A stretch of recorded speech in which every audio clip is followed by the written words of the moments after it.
For those of you not in attendance, I wanted to make sure you got this information.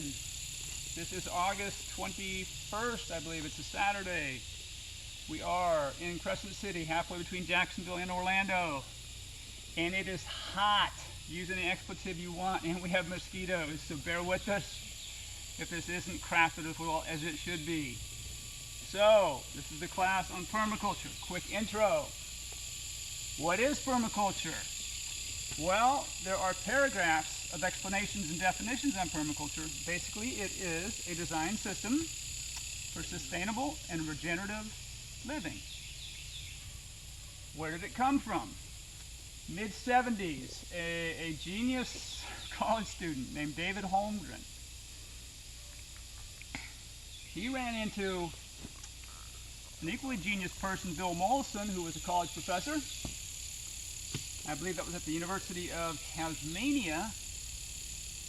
And Holmgren was so impressed with Bill Mollison's view on ecology, on agroforestry, on the world, on how people should live, that he had to meet the guy. This was after a conference, I believe, or a lecture. Now, Holmgren wasn't Bill Mollison's student. Holmgren was taking a relatively new curriculum at another university, at another college. And he decided that Mollison's lecture was motivation enough for him to meet him. So they got together, and one of Holmgren's big questions was why, when we look at modern agriculture, we can see we don't see a combination of landscape architecture and ecology and forestry in agriculture. We don't see those three things combined. So Mollison said, "You're right," and Mollison gave Holmgren an idea. His idea was, for his thesis in college, was to study why agricultural systems are not more like forest systems. So, the culmination of these two gentlemen meeting, Holmgren started a manuscript for his thesis, which became Permaculture 1 in 1978. So that's where it came from. Now, Mollison was a shark fisherman. I think he ran his family's bakery for a while when he was in high school. He was a bouncer. He was an outdoorsman. He worked for the Forest Service in Australia. He did a lot of different things. He was in the woods quite a bit. And when he started protesting what he saw as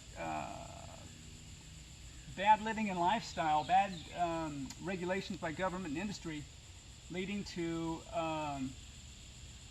depletion of resources, he realized that his protests weren't going anywhere. So if you combine that ideology with what Mollison and Holmgren came up with together, they decided that putting together a life or a lifestyle of what we want is better than protesting the ones that we don't want. That started the permaculture movement. And that was from the late 70s, after Permaculture 1 came out and was well received, to 1988. Probably I would consider that the first phase, the first growth period of permaculture. 1988 is when Bill Mollison put out his epic book, Permaculture, A Designer's Manual, what many permaculturists today consider the Bible on permaculture. That was 1988, 600 pages, and it is a tech manual. It is thick. And when I mean tech manual, who wants to take a tech manual of say a refrigerator up into the woods and read it for a weekend? It's thick, great stuff, but it's not easy reading. So when Mollison and Holmgren put together the permaculture concepts, they knew right away that they had to come up with ethics, easily explained and easily abided by ethics. So when they studied indigenous cultures, there were 3, 4, 5, up to maybe 18 ethics that these not primitive, that's a horrible word, that these indigenous cultures subscribe to. What they boiled down to, in almost every case, was a version of these three ethics: earth care, people care, and fair share. Fair share is an abbreviation. The third ethic started out as a return of the surplus of permaculture to care of the earth and care of people. Setting limits to population and consumption. Consumption is something that we can look at easily and say that makes sense. We want to only meet our needs and not excessive wants. We don't need to be greedy. We only need to eat what we need for our nourishment, etc., etc. Limits to population. That raised some flags, raised some eyebrows, because there's a bad history in this world of people trying to limit populations of other people. So that one wasn't well received. This became abbreviated as fair share. So earth care, people care, and fair share are now considered the universal ethics of permaculture. As I said earlier, Bill Mollison's epic book, The Permaculture Designer's Manual in 1988, was very thick. And it wasn't easy for somebody who was getting their toes wet in permaculture. So he basically scaled it down to about a 125-page book, perhaps, 150 pages. I forget, maybe it might even be 200 pages. The intro to permaculture 3 years later. And it basically is, as I said, a scaled-down version of the Bible, Permaculture Designer's Manual. And that's the one I would recommend to anyone who was interested in getting into permaculture. The Bill Mollison's 1991 Intro to Permaculture. Another great book. And I might put it, I'd easily put it in the top 5, is Gaia's Garden or Gaia's Garden by Toby Hemenway, Hemenway. That is a very well written book on permaculture. Gaia's Garden or Gaia's Garden. All right, the principles. Bill Mollison and David Holmgren. Bill Mollison made it clear that one of his first principles was the principle of cooperation over competition. Now, certainly when we look at the plant world and the animal world, there is a level of competition. So without getting too deep into this, I would say probably life systems rely more on competition, probably around 90% of the time, and that's just an estimate. When we look in forest systems, for example, there certainly is some competition for nutrients and sunlight. We see trees grow, we see the branches spreading out. There's some competition there. But in general, the plants cooperate because instinctively perhaps, they realize that all systems in the forest are essential to support other systems, other plants, other species.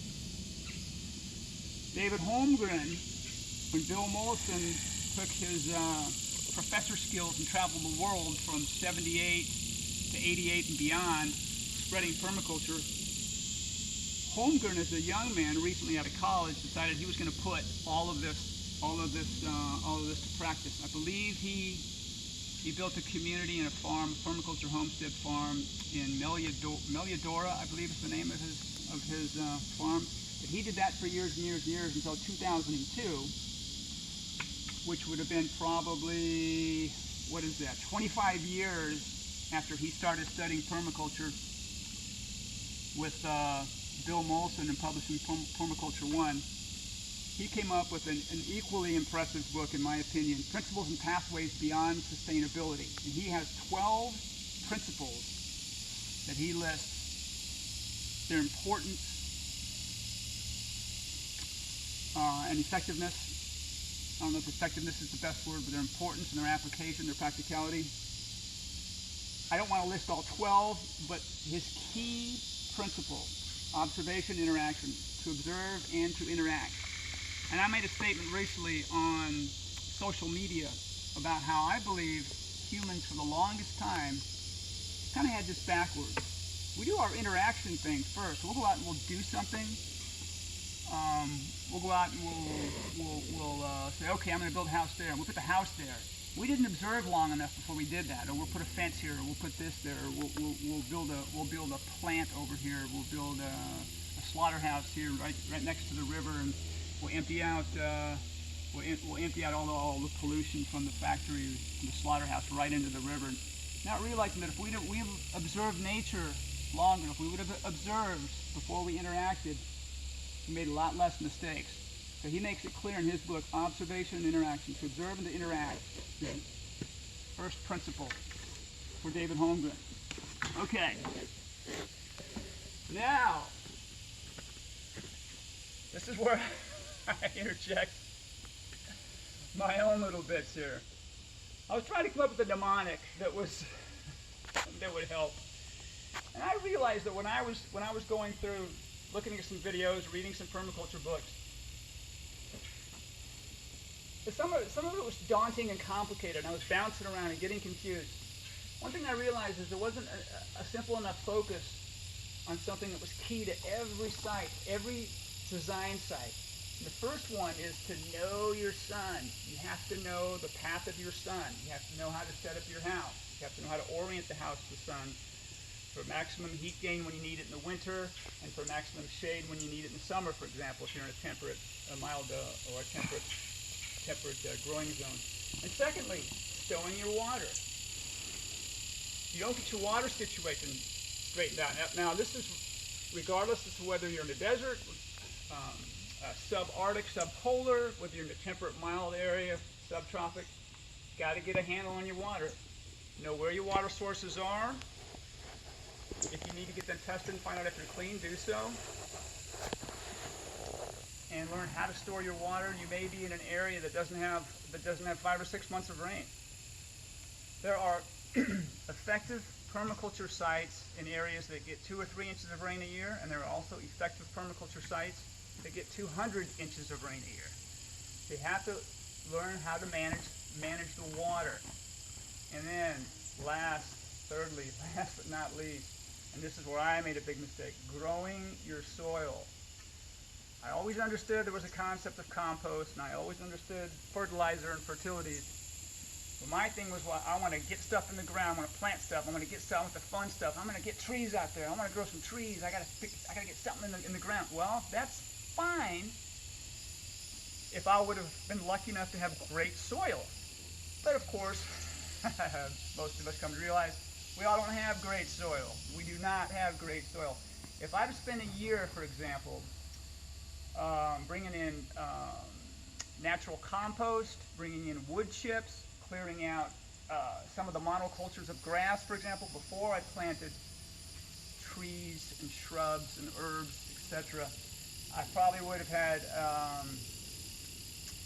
better progress in the long run. Now, we've done okay because we've learned as we've gone, but I probably could have had the results I wanted in 3 years that I'm now seeing in a little more than 4. So, know your sun, stow your water, grow your soil. Know, stow, and grow. That's the one I want people to remember as key for every site. And then, this is along the lines of the ethics of permaculture, which, as we know, are earth care, people care, and fair share. Now, I'm not trying to rewrite anything that Molson Holmgren or any of these permaculture people have put together and had years of experience doing. That's not me at all. But I wanted to come up with something that I thought I could summarize and maybe add to the conversation. So I came up with be fair, be the forest. And be fair means a lot of different things to a lot of people, but in my opinion, be fair is just take your share. Just take your share.